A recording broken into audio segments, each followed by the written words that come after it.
Olá pessoal, tudo jóia? Vamos aí dar sequência à nossa semana de atualização de jurisprudência falando sobre direito administrativo. Para quem ainda não me conhece, muito prazer, meu nome é Renato Borelli, eu sou professor e coordenador do nosso Gran Curso, sou juiz federal da 15ª Vara Criminal aqui em Brasília. Pessoal, eu selecionei alguns julgados para a gente poder conversar tanto do Supremo Tribunal Federal como também do Superior Tribunal de Justiça.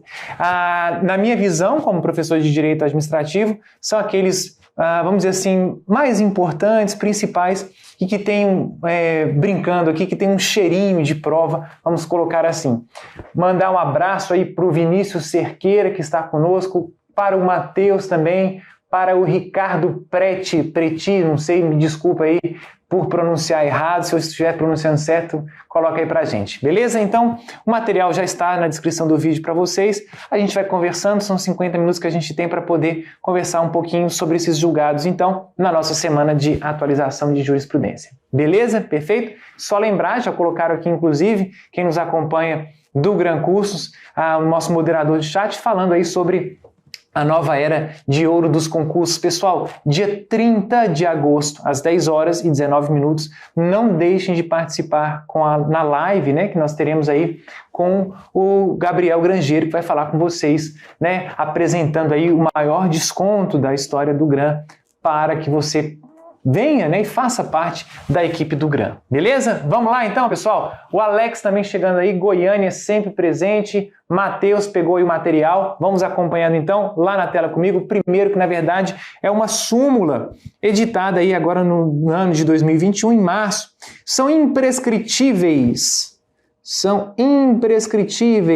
as ações indenizatórias, tanto por danos morais como também por danos materiais, decorrentes de atos de perseguição política com violação de direitos fundamentais ocorridos durante o regime militar, julgado aí, nós tivemos no ano de 2021, agora recentemente, que a primeira sessão acabou, depois de, vocês sabem muito bem como é que funciona, né? Eu não preciso nem ficar explicando aqui, a gente fala sobre, tá falando que o material é do professor Odair, não o meu.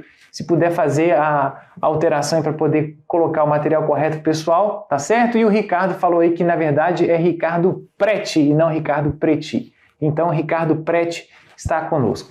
Pessoal, o que acontecia, né? Falando aí sobre a questão da súmula. Vários julgados do Superior Tribunal de Justiça acabaram, reiterada a jurisprudência da nossa Corte da Cidadania acabou sendo convertida no enunciado 647. Antigamente, né, e não tão longe assim do nosso tempo atual, existia uma certa divergência na jurisprudência falando sobre a situação de prescrição desses atos, né, praticados aí durante o período de exceção, durante o regime militar, se existia ou não essa prescrição. Isso era de uma forma geral. Quando a gente fala nesses casos, as demandas tramitavam perante os tribunais regionais federais, TRF1, TRF2, TRF3, TRF4 e TRF5. Oscilava no âmbito da primeira instância, demais também no âmbito dos tribunais. Dentro do Superior Tribunal de Justiça existia também uma certa discussão, reconhecendo ou não a prescrição. A maioria desses atos aí datados a partir de 1964, né, que nós tivemos aí o período do regime militar, até a vésperas, né, da nossa Constituição, na verdade, a 1984, que nós tivemos inclusive o movimento das diretas já. E existia, portanto, essa discussão, ora reconhecendo pela prescrição, ora não, falando inclusive do aspecto relacionado ao próprio a garantia, né, aos direitos fundamentais que estavam envolvidos, portanto, não seria prescritivo. Vou até falar, né, numa situação concreta. Na época que eu passei no âmbito do Tribunal Regional Federal da 5ª Região, eu me lembro que, respondendo em Recife, em uma das varas cíveis, eu peguei demanda semelhante e acompanhando entendimento de parte de alguns desembargadores do Tribunal Regional Federal da 5ª Região, à época, inclusive, eu segui, né, falando sobre a impossibilidade de se reconhecer a prescrição nesses casos, certo? E nós tivemos, portanto, essa evolução da jurisprudência, essa unificação, e o reconhecimento aí foi pela imprescritibilidade. Tomem nota importante que na súmula, no enunciado 647, o STJ faz destaque tanto dos danos morais como também dos danos materiais, certo? Lembrar também de um outro julgado, já aí de um pouco mais de 3 anos, que também fala sobre a imprescritibilidade, lá no caso das ações de improbidade nas improbidades dolosas, certo? Só que esse reconhecimento aí foi no âmbito do Supremo Tribunal Federal, num caso com repercussão geral. Aqui nós temos um enunciado de súmula do Superior Tribunal de Justiça. Beleza? Quem tiver dúvida em relação aos julgados, o que for sendo tratado aqui no nosso encontro, pode colocar no chat que eu vou responder. Certo? Vamos lá então para a tela, dando uma olhadinha aqui em mais um caso. Esse caso aqui é interessante. Servidor público, devolução de valores recebidos, artigo 46, caput da Lei 8.112. Revisão da tese definida no tema repetitivo número 531. Ausência de alcance nos casos de pagamento indevido, decorrente de erro de cálculo ou operacional da administração pública. Possibilidade de devolução, salvo inequívoca presença da boa-fé objetiva. Foi aí tema da 1009, né? Do Superior Tribunal de Justiça, recurso especial 1.769. O que ficou definido nessa tese? Os pagamentos indevidos aos servidores públicos decorrentes de erro administrativo. Agora a dificuldade que a gente vai ter em relação à interpretação, né? Esse erro administrativo para o STJ seria um erro operacional ou erro de cálculo, não embasado em interpretação errônea ou equivocada da lei pela administração, estão sujeitos à devolução, ressalvadas as hipóteses em que o servidor, diante do caso concreto, comprova sua boa-fé objetiva, sobretudo com demonstração de que não lhe era possível constatar o pagamento indevido. Pessoal, aqui inclusive a gente precisa ficar muito atento em relação à fixação que será feita no âmbito ainda do Supremo Tribunal Federal. No STF, oscila, ora, a decisões unipessoais, decisões monocráticas de ministro, acabam fixando, falando que não há de se devolver, falando da natureza alimentar da verba, que seria um valor recebido de boa-fé, o erro praticado aí pela administração pública, né? Horas você tem decisão nesse sentido, decisões monocráticas, acórdãos também, decisões colegiadas da primeira turma, da segunda turma, a gente precisa aguardar uma definição. E várias vezes, inclusive, o próprio Supremo Tribunal Federal fala na proteção à confiança legítima, que não poderia se cobrar tais valores, né? Uma das fundamentações aí sobre a impossibilidade de devolução. O STJ agora falou que, ainda que o erro seja praticado pela administração, pode sim, a depender do caso, cobrar daquele servidor. E olha o que o STJ coloca pra gente. Vamos dar uma olhadinha aqui, ó. Os pagamentos aos servidores decorrentes de erro administrativo, ou seja, operacional ou de cálculo, não embasado em interpretação errônea ou equivocada da lei, estão sujeitos à devolução. Pessoal, para quem já é servidor, para quem tem parente servidor, algum colega servidor, sabe muito bem, principalmente quando a gente fala no âmbito do Executivo Federal. Existem gratificações, vários tipos de gratificação, a depender do tipo de atividade que se desempenha, horas, pelo próprio tempo de serviço, né, daquele servidor no exercício do cargo especificamente. Existem, portanto, essas gratificações. GDP, GPE, GDATA, enfim, são várias, dezenas de gratificações que nós temos aí no âmbito do Executivo Federal. E em outras carreiras também, dentro do Executivo, dentro do Legislativo, dentro do Judiciário, existem tais gratificações. Pessoal, os cálculos são feitos com base, né, no que determina a lei, ora do que vem de um resultado de julgamento também de decisão judicial. Mas não são raras as vezes que os cálculos são realizados de forma equivocada, certo? Numa situação como essa, o Superior Tribunal de Justiça vislumbrou e entendeu pela possibilidade de devolução de valores. Mas a redação não é muito clara para nós, porque coloca justamente o quê? Erro administrativo, operacional ou de cálculo, não embasado em interpretação errônea ou equivocada da lei pela administração. Imagine você, recebe uma gratificação de um valor baixo, né? Recebe ali, e essas gratificações não são altas, você recebe ali R$100 e poucos, R$200 e poucos. O erro foi feito pela própria administração, um erro pelo setor de pagamentos, vamos colocar assim, apenas exemplificando. Depois de anos recebendo aquele valor, a administração pública fala o seguinte para você: olha, a sua gratificação é devida, decorre de lei e tudo, mas os cálculos foram elaborados de forma equivocada. O valor que excede, portanto, nesse período que você veio a receber, 5 anos, lembrando do prazo, inclusive, prescricional, devem ser devolvidos. E aí, servidor, você vai querer devolver de forma parcelada ou a gente pode gerar uma GRU para você fazer a devolução de tais valores? Pessoal, o STJ acabou deixando aí nessa questão do erro administrativo operacional não embasado em interpretação errônea. Pode, inclusive, o erro operacional de cálculo ser baseado em uma interpretação errônea. E aí, como é que fica essa dicotomia? Na prática, eu acredito que pode sim haver mais discussão por causa dessa situação que nós tivemos aí no âmbito do Superior Tribunal de Justiça. Beleza? Eu vou até dar um exemplo, por exemplo, o que aconteceu recentemente, nós tivemos aí mudança no regime previdenciário, cálculos equivocados pela administração pública, erro administrativo, como coloca o STJ, um erro administrativo de cálculo, certo?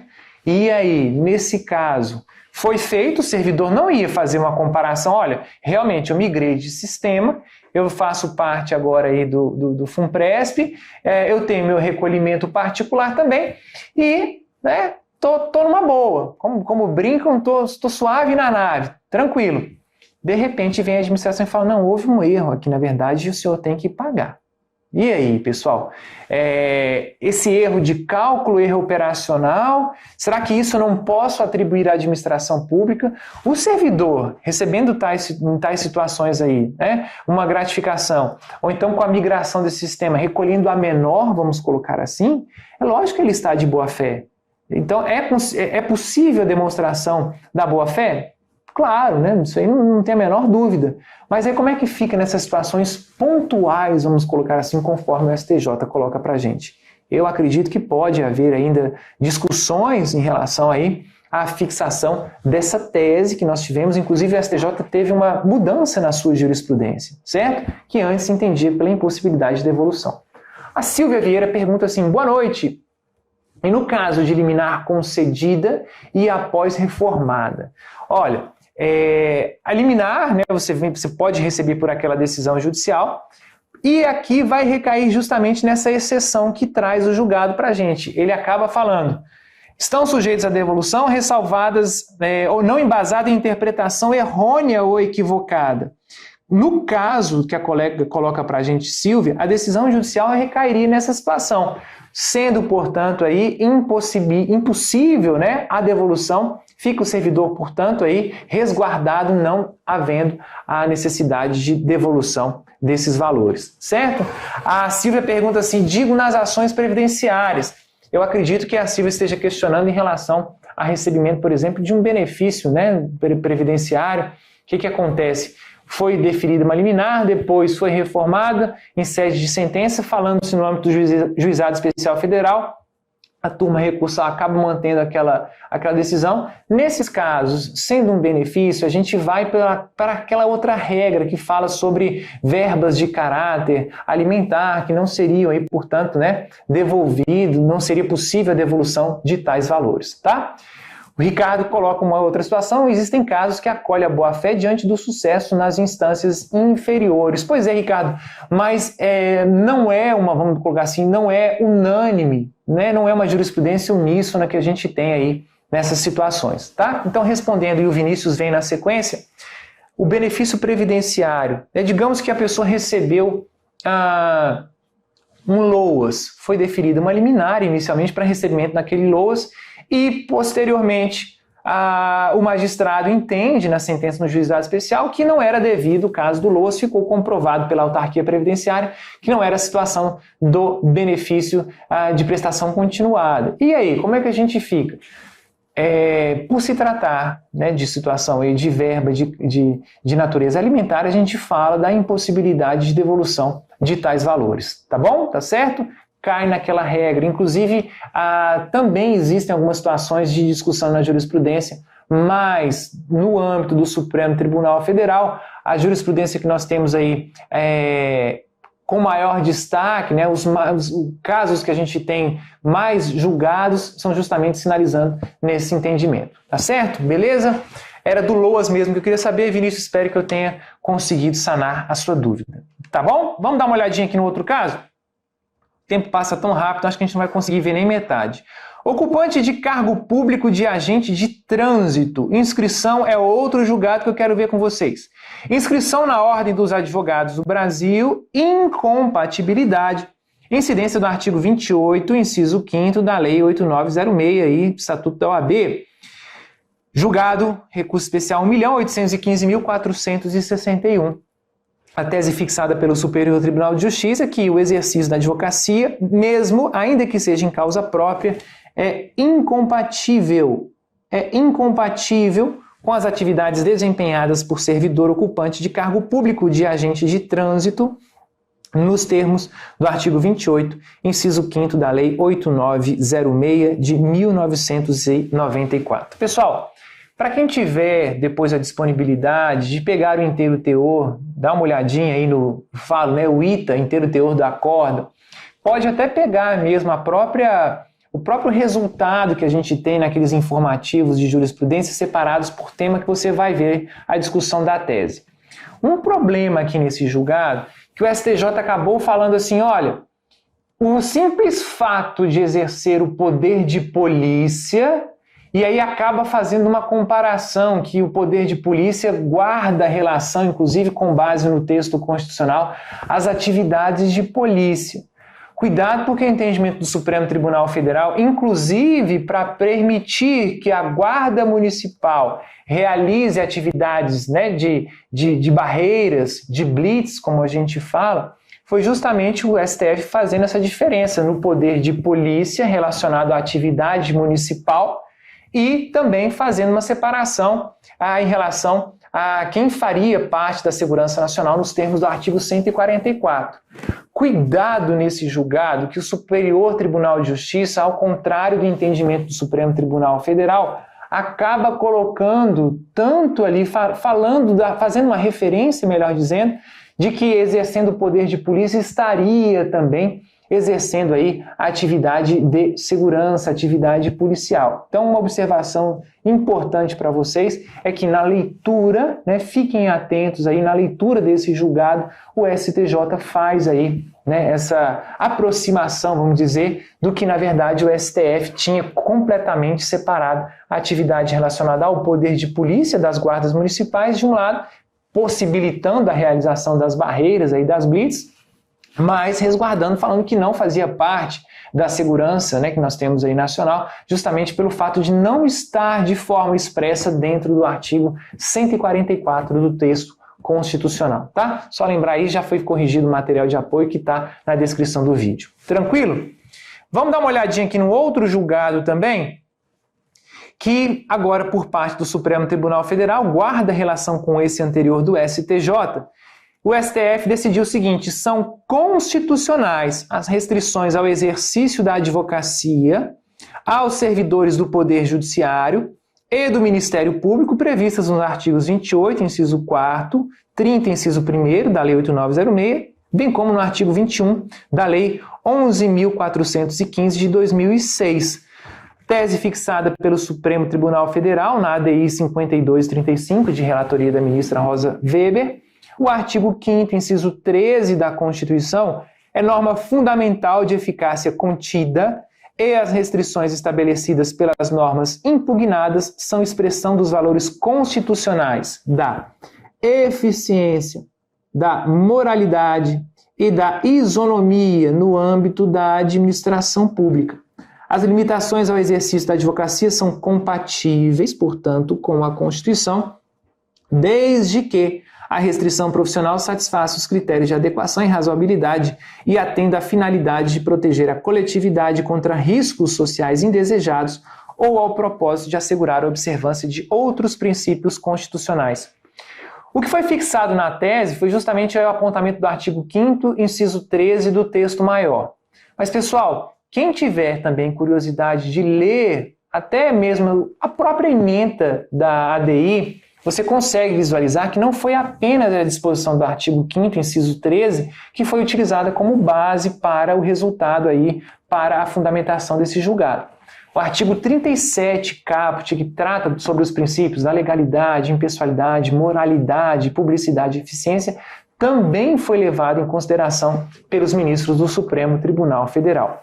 Discutiu-se bastante, inclusive, sobre a dedicação do servidor em relação àquela atividade. Como é que ele vai exercer a sua atividade, servidor do Poder Judiciário, servidor do Ministério Público, e também conseguir dedicar-se a um escritório de advocacia.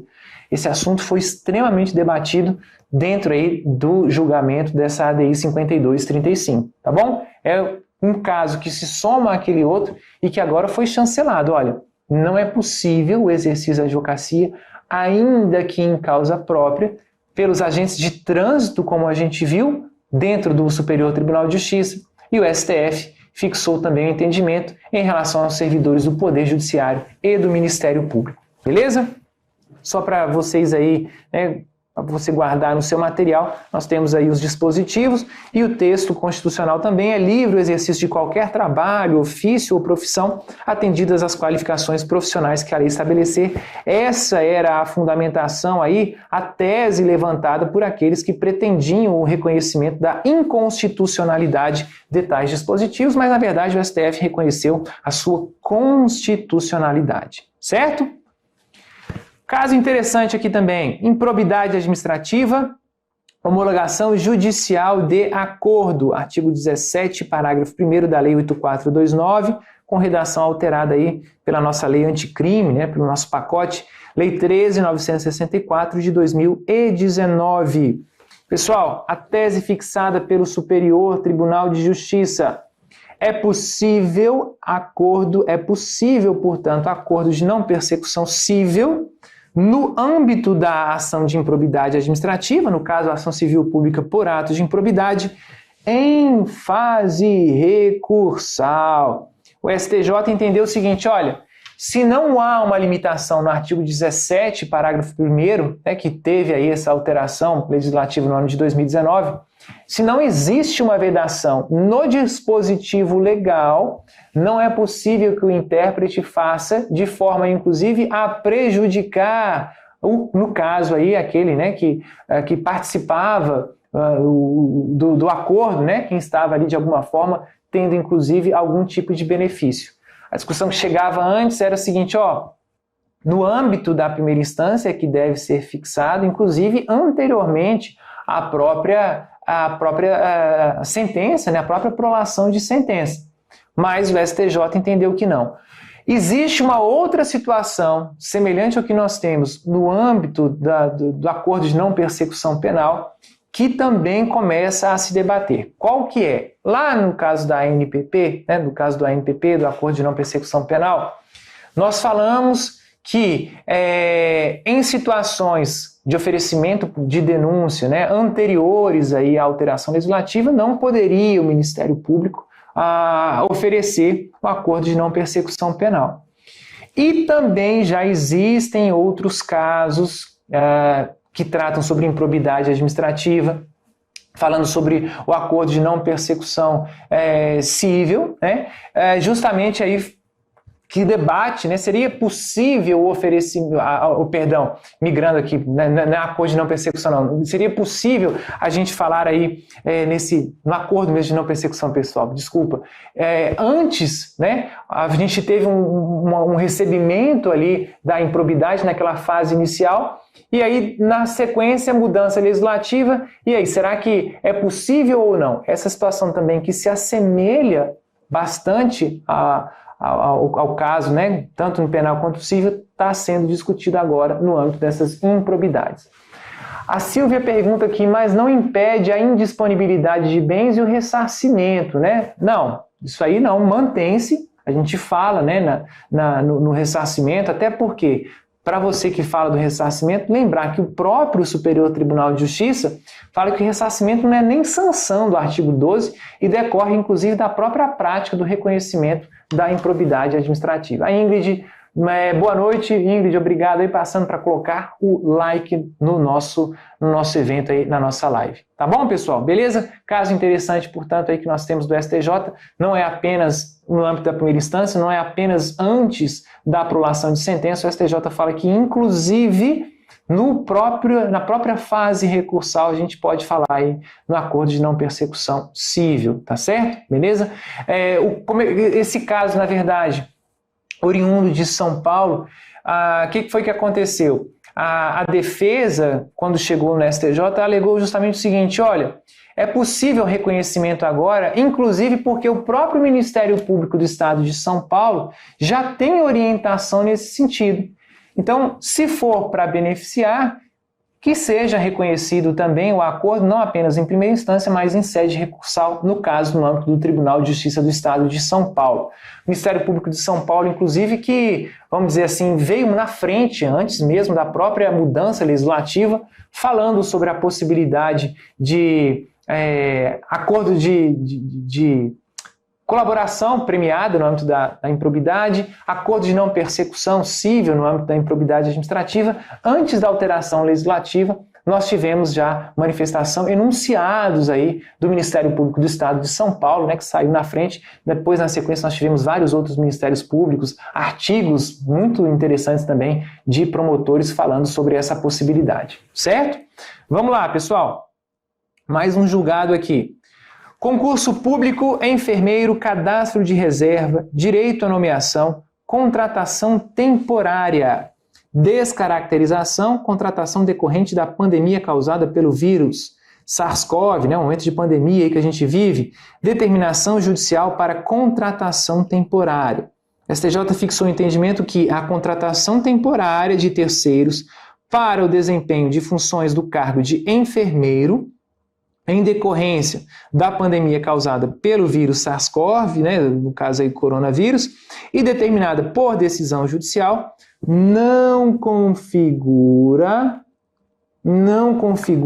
preterição ilegal e arbitrária, nem seja direito a provimento em cargo público em favor de candidato aprovado em cadastro reserva. Bom, a situação que chegou perante o Superior Tribunal de Justiça, candidato aprovado no cargo de enfermeiro, não foi aprovado dentro do número de vagas, foi aprovado dentro do cadastro de reserva e, por decisão judicial, foi feita uma contratação não do aprovado no concurso, mas sim a contratação de temporários para o exercício aí do cargo, para o exercício dessa função. E aí, isso é possível ou não? Chegou no STJ a discussão, bom, mas eu tenho direito subjetivo à nomeação. Eu estou sendo preterido nesse caso. O STJ falou assim, olha, direito subjetivo reconhecido pelo Supremo Tribunal Federal, na verdade é quando você é aprovado dentro do número de vagas.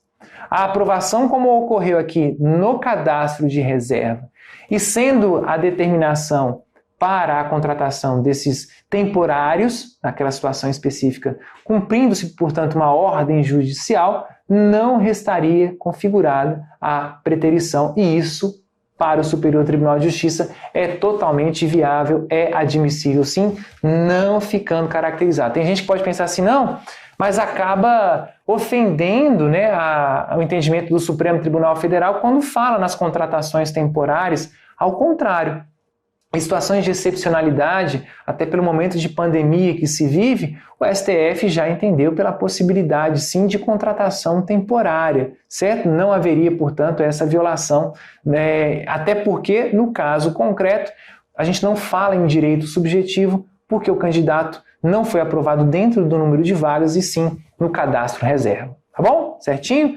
Caso interessante aí, inclusive, pelo momento que nós estamos vivenciando. O outro caso de improbidade, vamos lá. Decisão interlocutória, que é bem tranquilo, decisão interlocutória que indefere pedido de depoimento pessoal. Interposição de agravo de instrumento, o STJ entendeu pelo seu cabimento. Prevalência de previsão contida na lei da ação popular sobre o artigo 1015 do Código de Processo Civil. Nós falamos aí no microsistema de tutela coletiva. Isso foi resultado do julgamento do recurso especial 1.925.492 de relatoria do ministro Herman Benjamin. A tese fixada no âmbito do STJ aplica-se à ação de improbidade administrativa, o previsto no artigo 19, primeiro, lá da nossa LAP, da Lei de Ação Popular, segundo o qual das decisões interlocutórias cabe recurso, cabe, portanto, a interposição do recurso de agravo de instrumento. Pessoal, agravo de instrumento, inclusive, todo mundo que acompanha a jurisprudência, o STJ cada vez entende mais pela possibilidade aí da sua interposição, até como seria uma forma de exercício da ampla defesa, decorrendo, portanto, aí do nosso devido processo legal. Tá? A gente viu, inclusive, uma grande expansão dentro do direito empresarial em aspectos relacionados à falência, que a Lei 11.101 de 2005 não trata especificamente, mas o STJ, justamente com base, olha, eu preciso sim dar essa possibilidade de defesa, eu preciso sim estar atento ao aspecto da ampla defesa, ao devido processo legal, que tem base, que tem assento dentro do nosso texto constitucional. O STJ aí cada vez mais amplia a possibilidade de interposição do recurso de agravo de instrumento. Muita gente poderia até sair na hora fazendo uma prova, não estando atualizado, falar assim, não, eu vou aqui pela redação que nós temos dentro do Código de Processo Civil, mas o STJ falou justamente pelo fato de termos um microsistema, um microsistema de tutela coletiva, nós temos aí o reconhecimento, a aplicação do artigo 19, parágrafo 1º da nossa Lei de Ação Popular. Perfeito? Mais um julgado lá na tela comigo, acompanhando aqui.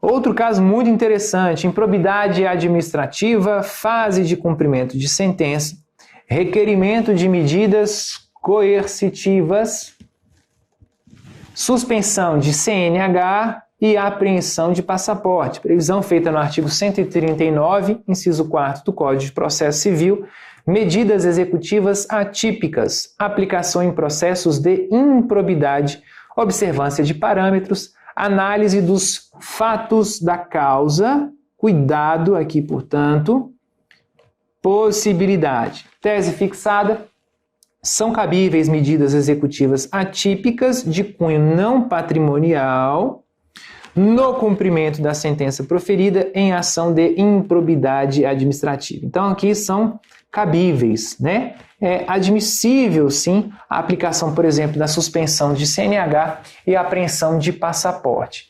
Pessoal, cuidado, a gente fala aqui já num momento posterior à sentença, a gente fala num momento aí de cumprimento, em fase de cumprimento de sentença. Por que você está falando isso, Renato? Lembrar que dentro da nossa Lei 8429, nós temos as sanções do artigo 12, mas existem aquelas medidas cautelares, justamente aí para você tentar, de alguma forma, garantir essa futura execução. Afastamento, por exemplo, aí do servidor do cargo que ele ocupa de uma forma temporária, pelo prazo de 180 dias. Outras medidas também, a indisponibilidade de bens, a realização, por exemplo, de um antigo Bacenjude, o Cisbajude, para bloqueio de verbas na conta daquele servidor ou então do particular que tenha, em conjunto com o servidor, praticado o ato de improbidade administrativa. Eu quero salientar para vocês o seguinte, essas medidas que o Superior Tribunal de Justiça autorizou são lá na fase de cumprimento. Renato, mas será que eu não posso falar em apreensão de passaporte?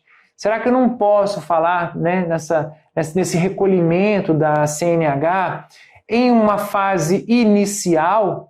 Será que eu não posso decretar a apreensão de um passaporte justamente aí com uma medida coercitiva preparatória para a aplicação da sanção? Não, pessoal. Por que não pode? Nós sabemos que quando há um direito administrativo sancionador, nós precisamos estritamente observar a disposição da lei. Nós falamos, portanto, aí na observância quanto ao princípio da legalidade.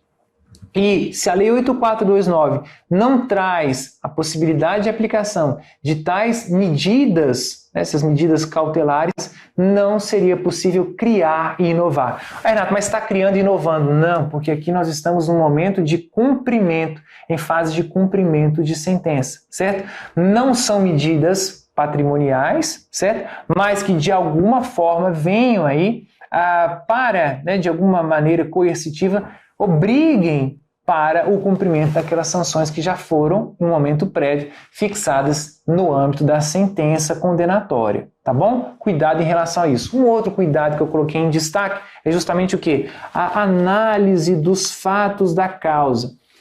Pessoal, quando o Superior Tribunal de Justiça faz esse destaque, analisar as situações da causa, analisar pontos específicos, Renato, mas tem a súmula 7 do STJ. Beleza, tem a súmula 7, mas vez ou outra acaba que o STJ, pela peculiaridade do caso, aprecia, né, qual foi a situação ali que aconteceu.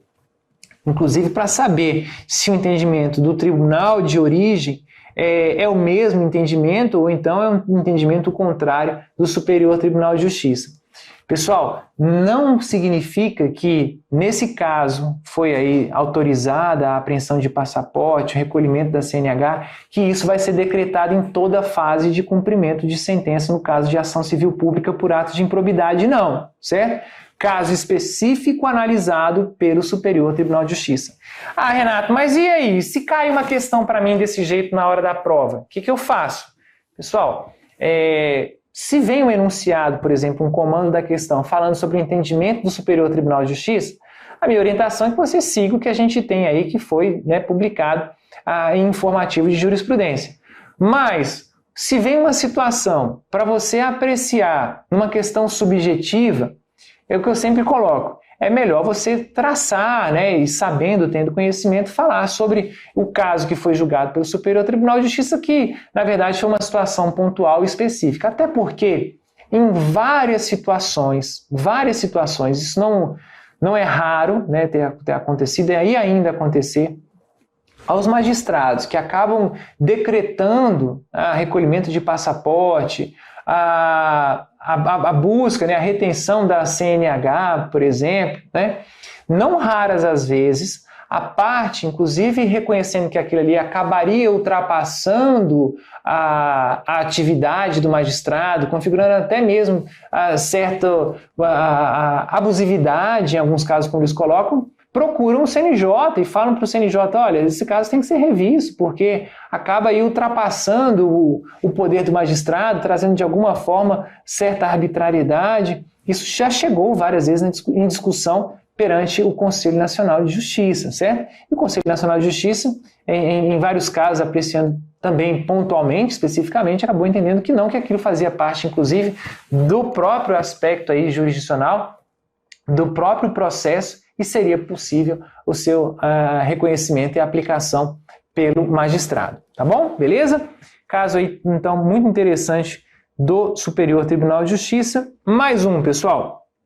Esse caso aqui eu aposto que vai cair muito em próximas provas. Aposentadoria, ato complexo. A gente sabe que o pedido de aposentação, a aposentadoria é feito perante a administração pública, depois com reconhecimento pelo Tribunal de Contas. Confirmação pelo Tribunal de Contas, decadência, readequação de entendimento, recurso extraordinário 636-553, prazo de 5 anos. Cuidado, pessoal. Marco inicial, chegada do processo na Corte de Contas, juízo de retratação. A tese fixada pelo Superior Tribunal de Justiça. Os tribunais de contas estão sujeitos ao prazo de 5 anos para o julgamento da legalidade do ato de concessão inicial de aposentadoria, reforma ou pensão, a contar da chegada do prazo à respectiva Corte de Contas. Pessoal, antes nós sabíamos, né, inclusive sobre a situação de observância em relação ao contraditório ampla defesa. Nós temos a súmula vinculante número 3 do Supremo Tribunal Federal. O Supremo Tribunal Federal fala, olha, não há se falar em contraditório e ampla defesa nos casos de pedido de aposentadoria, né, reforma, por exemplo, pensão. Nós não falamos aí em contraditório e ampla defesa. É feito o pedido perante a administração pública remete para o Tribunal de Contas e o Tribunal de Contas vai apreciar. Daí porque, inclusive, a gente fala que o ato de aposentadoria, o ato de aposentação é um ato complexo. É feito o pedido, a administração pública fala realmente, observa, analisa aqueles requisitos que foram ali expostos, né, de forma objetiva, e isso é encaminhado para o Tribunal de Contas, que depois vai e registra aquilo, homologa aquilo, chancela. O entendimento do Supremo Tribunal Federal, interpretando essa súmula vinculante de uma forma mitigada, antes do julgado que nós temos aqui, era justamente em qual sentido? Olha, chegou o processo perante o Tribunal de Contas, da sua chegada, eu tenho um prazo de 5 anos. Isso era antes, tá? Eu tenho um prazo aí de 5 anos para que você, Tribunal de Contas, aprecie, você aprecie o pedido de aposentadoria. Passados os 5 anos, você, Tribunal de Contas, vai intimar interessado para que ele venha e se manifeste naqueles autos em relação ao pedido dele que já foi apresentado há tanto tempo perante a administração pública. Eu até falo sobre aquela expectativa que se cria e depois de tanto tempo o Tribunal de Contas vem, se não realiza a notificação, intimação para que se manifeste nos autos, a parte pode até ser pega de surpresa, né? Já mudou, já foi para a praia, está morando ali, esperando, né, de alguma forma aproveitar um pouco da sua aposentadoria e depois é pega de surpresa. Aí o STF falou, não, você precisa, passados os 5 anos, observar contraditório e ampla defesa. Depois desse julgado aqui, recurso extraordinário pelo STF, 636553, o STF, diferentemente, passou a entender o seguinte, passados os 5 anos, você, Tribunal de Contas, não tem mais que abrir contraditório e ampla defesa. Não existe, portanto, essa exceção, não existe essa interpretação mitigada da súmula vinculante número 3. Ué, Renato, como é que fica? Passados os 5 anos, agora, para o entendimento do Supremo Tribunal Federal, é que de imediato o Tribunal de Contas deve homologar, registrar aquela aposentadoria. Renato, então não vai ter intimação nada. É como se fosse assim, olha, Tribunal de Contas, você tem esse prazo não observado, é até errado falar, mas para você entender um pouco, é como se fosse uma penalidade, já de pronto o processo, o pedido de aposentadoria deve ser aí homologado e registrado automaticamente. Vamos só fazer um paralelo, como era e como ficou? Olha o quadro aí na tela. Recurso extraordinário, 636, né? Antes, como é que ficava a situação? Antes, em relação principalmente à interpretação da súmula vinculante número 3. Não havia prazo para o Tribunal de Contas apreciar a legalidade do ato de concessão inicial da aposentadoria, reforma ou pensão. Se o tribunal demorasse mais de 5 anos para apreciar a legalidade do ato, ele continuaria podendo examinar, mas passava a ser necessário o contraditório e a ampla defesa. A súmula vinculante, portanto, tinha aí essa interpretação, né? Uma interpretação aí mitigada. Depois, portanto, aí do julgamento, como é que ficou? Para o STF, o Tribunal de Contas possui um prazo de 5 anos, que a gente viu essa confirmação lá pelo Superior Tribunal de Justiça, orientando-se, portanto, aí no tema 445, para apreciar a legalidade do ato de concessão inicial da aposentadoria, reforma ou pensão. Se o Tribunal de Contas demorar mais de 5 anos para apreciar a legalidade, ele não poderá mais rever esse ato. Não fala-se mais, portanto, em contraditório e ampla defesa. De forma automática, o pedido de aposentadoria, reforma ou pensão deve ser registrado. Você pode colocar também, né? Registro, ou então homologação. Já vi também doutrinadores falando aí em chancelar aquele pedido de aposentação, beleza? Igual comentei com vocês, é a aposta, né, que eu tenho aí como cobrança nas próximas provas porque justamente teve essa mudança muito grande, principalmente envolvendo aí a interpretação de súmula vinculante do Supremo Tribunal Federal. Vamos dar uma olhada em mais um caso que dá tempo aqui, ó. Recurso extraordinário 740.008, relatoria ministro Marco Aurélio. É inconstitucional o aproveitamento de servidor, aprovado em concurso público, a exigir formação de nível médio em cargo que pressuponha escolaridade superior. Isso já foi debatido várias vezes dentro do Supremo Tribunal Federal e, mais uma vez, agora a gente tem aí, inclusive, dentro do tema 697, repercussão geral. Pessoal, pode ter certeza que será objeto de cobrança nas próximas provas. A tese fixada pelo Supremo Tribunal Federal, o enquadramento de servidor público ocupante de cargo cujo requisito de investidura era a formação no ensino médio, quando, portanto, o servidor ingressou, prestou o concurso, era para ensino médio, em outro, relativamente ao qual é exigido a formação em curso superior, constitui burla à exigência constitucional de concurso público, bem como ao disposto no artigo 39, parágrafo 1º, inciso 2º do texto maior. Pessoal, a gente sabe que a regra para ingresso no serviço público é justamente a realização, não só a realização, mas a aprovação de concurso de provas ou provas e títulos a depender do nível de complexidade. E não raras as vezes você vê situações assim, em que estados, alguns casos por meio de Constituição Estadual, em outros por meio de legislação, acabam permitindo que determinado servidor, determinado grupo de servidor, não é pontualmente, a gente sabe inclusive aí sobre o aspecto subjetivo do tratamento normativo, determinado grupo de servidor que tenha sido aprovado num concurso que exigia esse nível médio, depois ele é, aspas, promovido para um outro cargo, e aquele cargo que ele foi promovido, obrigatoriamente era exigido nível superior, para a realização do concurso, para o exercício da própria atividade. Isso já foi várias vezes perante o Supremo Tribunal Federal. Você pode até falar assim, nossa, isso aqui é repetido, já vi isso em várias outras situações.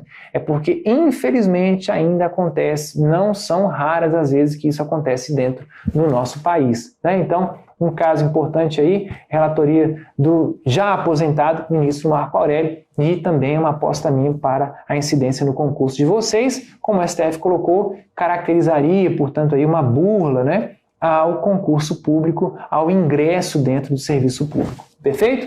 Pessoal, meu tempo se esgotou, eu queria agradecer demais vocês aí que puderam participar, estar conosco durante esses nossos 50 minutos, falando sobre a nossa semana de atualização jurisprudencial. O material está aí com vocês, quem tiver dúvida pode conversar comigo nas redes sociais, pode me mandar e-mail que eu respondo com o maior prazer. Obrigado a Silvia, obrigado a Ingrid, obrigado ao Vinícius, ao Ricardo Prete, não erro mais, e aos demais que estiveram conosco. Dia 30/8, agora dia 30 de agosto, às 10h19, não deixem de participar do nosso grande evento aí com o Gabriel Grangeiro, que vai conversar com vocês sobre a nova era de ouro, Estamos falando aí de conquista realmente do seu tão sonhado cargo público e, inclusive, falando aí sobre o maior desconto de toda a história do GRAM. Participem dia 30/8 às 10h19. E também eu já vou deixar aqui até o convite. Em setembro agora, depois eu vou divulgar as datas, inclusive quem serão os palestrantes, nós teremos o segundo GRAM, o segundo congresso aqui do nosso GRAM, tratando aí sobre vários assuntos, vários temas do nosso direito. Não deixem de participar, inclusive porque o GRAM vai emitir certificado para você de participação no evento. Então, agora em setembro nós teremos o segundo congresso, foi um sucesso enorme o primeiro congresso, agora em setembro nós teremos o segundo. E também, já deixar um convite antecipado aqui, para o nosso simulado, nós teremos um simulado com premiações. Acompanhem vai ser apresentado para vocês lá no Instagram.